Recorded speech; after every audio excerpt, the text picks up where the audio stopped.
So I've been out doing some foraging and talking to the Lord, and I want to share something with you. Okay, so I've mentioned before I'm a backyard herbalist. I'm not out there just guessing. I have educated myself. I have taken some classes and stuff so that I would be more aware of what I was doing, because it's important to know what you're doing when you're dealing with plants, and especially when you're trying to make them into medicine. So it's the fall. We're going into fall, and so this is time of year, fall and winter. My main thing that I harvest is dandelion root. That's probably the biggest thing that I harvest. So many plants do a lot of the same types of things that you don't really need a ton of different plants. In the beginning, I was like, oh, I had all these plants, and it's like, no, you don't really need that many. But I was out there digging up dandelion roots, and oh, they're looking real good. They're ready. They're ready. They're nice and firm, and all the tops have died back, and yeah, they're ready to harvest. So I got me a nice big bunch and cleaned them up and chopped them up, and they're all ready to be roasted now. And I will, well, some of them will be roasted and some won't be, but the roasted ones will be my winter coffee. And there's a lot of health benefits with dandelion. Now, when I'm telling you this stuff, don't just take my word for it, please. Don't do something because I do it. You've got to do your own research and find out what's right for you. That's very important. Okay, I've said that before. Don't do something just because somebody else says it. Know what you're doing. And so this is no different. You need to know what you're doing. But I was thinking as I'm digging them out of, my lawn, or out of my garden, out of my raised beds, out of my greenhouse. See, I have this rule at my house: you do not pull dandelions. You do not poison dandelions or try to kill them. Wherever they want to grow, you let them alone and they can grow. They rule their area. All parts of the I use all parts of the dandelion plant. I use the tea, leaves and the flowers for tea and making honey infused medicine, and then the root I use for tea and for coffee, and I do infuse some things with that as well. But it's just a little bit different. I mean, they all kind of do similar things, but it's a little bit different. And the thing that I love, when it's this time of year and I can start bringing in my harvest of dandelion roots, and I want to get a bunch of them this year. But what I love about it is because those roots, that's where the life really is concentrated in that plant. So here I am pulling them out of my yard and, making little holes and I'm thinking about all the people I've known. Even when I was growing up, we had this like a pogo stick, and you put these little tablets in it and fill it with water, and it would fizz like an Alka-Seltzer. And then when you pushed it down on the center of a dandelion, it would let the stuff out and kill the dandelion. And so, my mom, she'd get us kids out there, killing all the dandelions in the lawn because we loved playing with this pogo stick type thing. And, and it's like now, oh no, I wouldn't dream of such a thing. I love every time I see a dandelion, I'm so happy. And I was thinking about how my attitude has changed, and how there are people that pay tons of money to get rid of something that potentially could save their life. So my research has showed me what I found is, and my experience of using it, is it strengthens our immune systems. It strengthens my immune system. It helps with all kinds of digestive issues. It detoxes, like my liver, my kidneys, things like that. It's just a wonderful, wonderful plant. It's fairly safe. I mean, unless you're allergic to it, you're not going to overdose on it. And so, it's a safe one. It's one of the first ones that you're taught about when you're dealing with herbalism. It's one of the first plants, and it covers so many things. But I was thinking, it's not just what it does in my body, but it's what it does in that soil. And I don't think people understand.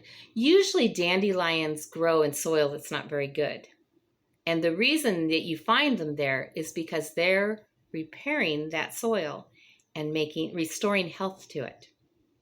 So how does it do that? Well, where soil is too compacted, dandelion root systems, they've got a deep taproot and then all these other little roots that go out, and they break up like the hard ground and stuff, and they create pockets of air to add oxygen back down into the soil. That taproot goes way down deep and pulls nutrients that are too deep for other plants to get, and pulls it back up and disperses it into the soil, so that especially calcium is one of the main things that it brings up.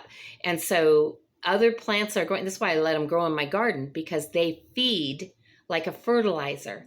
They feed these nutrients to my other plants that I'm growing for food, so that they can get those nutrients that they wouldn't be able to get out of the soil otherwise. I mean, one of the horrible things we've done is we have so destroyed our soil with pesticides and chemicals and overplanting and not tilling. I till. I turn that soil, well, my husband does it for me, but I'm very old school on that it needs to be mixed up. I do direct compost into my gardens and raised beds and whatnot. I have several places where I'm growing food. And so I'm doing all of that. I've got a watermelon that I'm composting into a planter over winter. And, and we'll see what really happens, but what it should do is, for years to come, is it should create watermelon plants for me each year, and then I'll just thin it down and just leave 1 or 2 vines in there and just let that thing grow crazy all over the place where I've got it. And so I won't have to go plant the watermelon. They'll already be there, but some of those seeds will sit in that pot for a few years before they germinate and come up. And, God has made these seeds and the plants and the soil and the air and the water. There's intelligence there, you guys. I mean, there was a time, if you would have said that to me, I would have been like, all right. But no, there's intelligence. They know what to do. They know how much to do. They know how to help each other. And I was looking at those dandelions, because I don't pull up every dandelion. Believe me, I'm making sure I leave some behind. But dandelions have a way of multiplying quite easily. So I've got a nice amount to harvest. I'm not going to deplete all of it. But it's so amazing. And I'm like, I look at those dandelions like they're kind of like the little nursemaids around my other plants and around my lawn, because they're bringing medicine and nutrients to those plants that they couldn't get otherwise. And then they're detoxing them, and they're stirring up the soil and making it so it's easier for them to grow. It's making a healthier environment. They're kind of watching over everything and taking care of them. And then when I harvest off of them, they're doing the same thing in my body. And then the other thing, like in spring, the first flowers that I ever see bloom will be dandelions. And so those are the first things that start feeding the bees as they wake up in the spring. And the other insects, that's what the first thing they begin to feed off is those dandelions. And dandelions can grow anywhere. It's amazing how they can grow, because they don't have to have healthy soil. They go to unhealthy soil so that they can make it healthy. So it's just, it's a win-win all the way around through the cycle of life that takes place every year. Dandelions are an important part of it. So that's why, don't you be trying to kill no dandelions at my house. And the only ones that get pulled are the ones that we're bringing up the roots in the fall and the winter. And there's only so many of those that will do. So I just, I was like, it's kind of my perspectives changed. See, there went my light, because my computer, let me see if I can bring it back up. And yeah, the computer turned off and then turned my light off. Anyway, little things I gotta work out. But the thing is that these dandelions are not a weed to me. They used to be. but they're not anymore. Now I see them as a crucial part of my health and life. And do you know that if you take the yellow petals off the flower and get rid of all the green and stuff, that they're actually sweet? And that bitterness that's in the green parts of the dandelion and in the root, that's the good medicine for your digestive system. And they're healthy bitters. I mean, it's amazing to me. So something that I once thought was bad, I've learned to appreciate it. And a lawn full of dandelions is a healthy lawn to me. It's becoming a healthy lawn because that's why those dandelions are there. And I see it as a blessing, not a curse anymore. So I have a grandson that just got his first real job. And he's been working there for a while. But it's funny watching him go through all the different things because Marvin are like going, yeah, we remember, we know. So like he's really having a time because there's a person he works with that just is very irritating to him. And he doesn't like that. So his solution is, I need to leave and go get another job. And we try to tell him, wherever you go, there's always going to be that irritating person, that weed. But are they a weed? See, they're only a weed because we see them as annoying and unsightly, or, you know, in with their attitudes and not, you know, making our lives miserable. And we see them as a hindrance. And we don't see the positive side. And I was talking to him yesterday about this. And I said, the thing that I figure is, you know, God, he put all these, what we call weeds, they're all there where they're supposed to be, where he put them, and there's a reason why they're there. Well, it's the same thing with those irritating people at work or at church or at school or in the family. You know, the weird uncle that everybody's like, oh, great, he's there. Or it might be a weird aunt. I don't want to be a sexist. But those people that show up in our lives that just kind of irritate us, they can be a blessing, because how else am I going to learn patience? How else am I going to learn to love the unlovely? How am I going to learn true charity and being able to help somebody? I mean, it's always easy to help the people you like. It's always easy to do things for the person that you want to like you. But that irritating person, when they need help, most of the time we don't want it.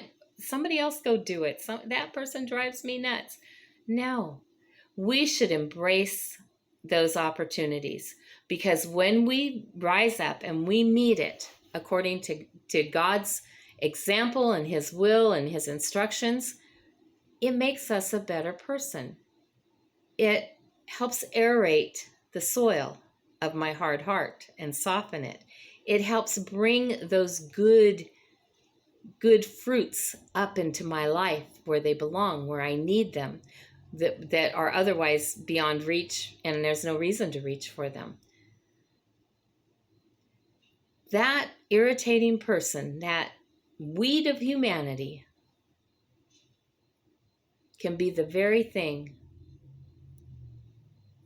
that makes me a better, happier, more at peace person, more able to face whatever life throws at me. So as much as I won't pluck the weeds out of my lawn anymore, because they're not weeds to me, I don't try to pluck those irritating people out of my life either, because they're not weeds either. We need them.